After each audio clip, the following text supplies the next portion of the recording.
मीरपुर नाम के शहर में तेजस अपनी पत्नी नीरू के साथ रहता था। पति पत्नी दोनों ही नौकरी करते थे। एक दिन तेजस गांव अपनी माँ के पास फोन करता है। हेलो, प्रणाम माँ। जीते रहो माँ, तुम दादी बनने वाली हो हैं?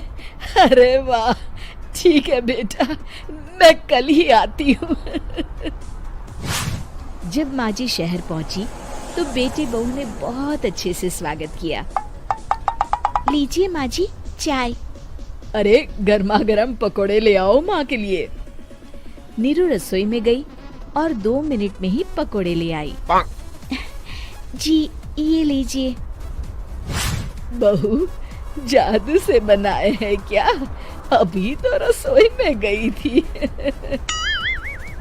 यम्मी। माँ जी, शीला रसोई में पकोड़े तल रही है, मैं बस लेकर आई। हे भगवान, मेरा धर्म भ्रष्ट कर दिया तूने। अब तो गंगा जल से शुद्धिकरण करना होगा। दूसरे दिन, माँ जी मैंने नाश्ता बना दिया है, ऑफिस जा रही हूँ। पर अभी तो घर का सारा काम पड़ा है। शीला आती ही होगी, झाड़ू पोछा बर्तन कपड़े वो सब कर लेगी। हमारे जमाने में घर का सारा काम हम ही करते थे। जी माँ जी, आप बहुत होशियार हैं, मैं घर ऑफिस दोनों नहीं संभाल पाती। तो जरूरत क्या है घर से बाहर जाकर चाकरी करने की? वैसे भी घर का काम खुद करने से घर में बरकत आती है, समझी? पर माँ जी। पर वर कुछ नहीं, इस महीने की पगार मिले फिर ऑफिस बंद। हाँ। रात को नीरू तेजस से कहती है, सुनिए जी, माँ जी बोल रही थी कि मैं नौकरी छोड़ दूं। वैसे ठीक ही तो है, अभी तुम्हें आराम की जरूरत है। फिर भी आराम कहाँ, शीला को छुड़ाने के लिए बोल रही थी।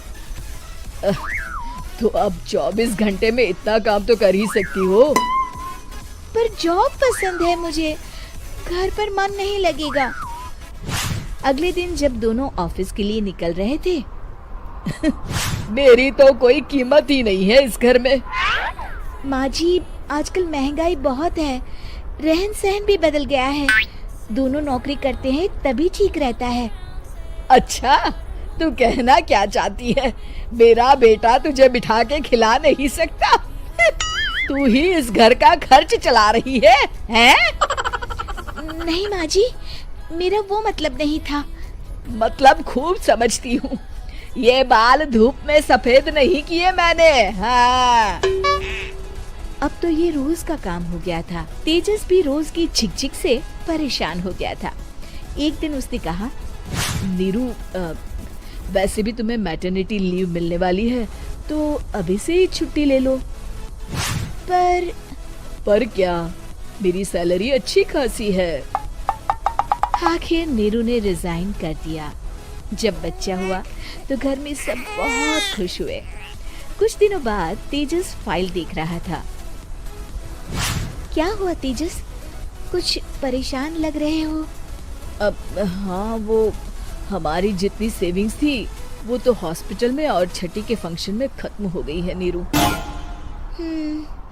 और अभी वैसे मंदी चल रही है तो मैं बोल रही थी कल मुन्ना को हेपेटाइटिस का टीका लगवाना है। नीरू, क्या पोस्टपोन नहीं कर सकते? नहीं जी, बिल्कुल नहीं। अब तेजस को समझ में आ रहा था कि उससे गलती हुई है। पैसों की कमी का असर घर के माहौल पर भी पड़ रहा था।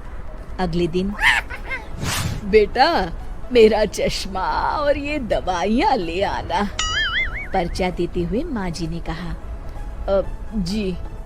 तेजस, मुन्ना के लिए दूध का डिब्बा और डायपर भी ले आना, और ये किराने के सामान की लिस्ट है, इसे भी लाना है। तेजस गुस्से में लिस्ट मरोड़कर फेंकता है और चिल्लाता है, पैसे क्या पेड़ पर उगते हैं? ये ले आना, वो ले आना। अरे पर ये जरूरत का सामान ही है। वो गुस्से में बिना कुछ कहे ऑफिस चला गया। अरे लंच तो ले जाइए। नीरू दौड़कर डिब्बा पकड़ाती है एक दिन खाना खाने के बाद, नीरू, अब तो मुन्ना कुछ बड़ा हो गया, तो अब तुम वापस ज्वाइन कर लो ना जॉब। पर इस रिसेशन में जॉब मिलना बहुत मुश्किल है। ट्राई तो करो। फिर मुन्ना? माँ जी है ना, और एक फुल टाइम मेड भी लगा लेंगे। पर माँ जी, उन्हें तो पसंद नहीं। तभी माँ जी वहाँ आ जाती है और प्यार से नीरू के सर पर हाथ फेरते हुए बोलती है, अब मेरी समझ में आ गया बहू, पहले के और अब के समय में अंतर है। तुम काम शुरू करो, मुन्ना की जिम्मेदारी मेरी। मेरी प्यारी माँ जी।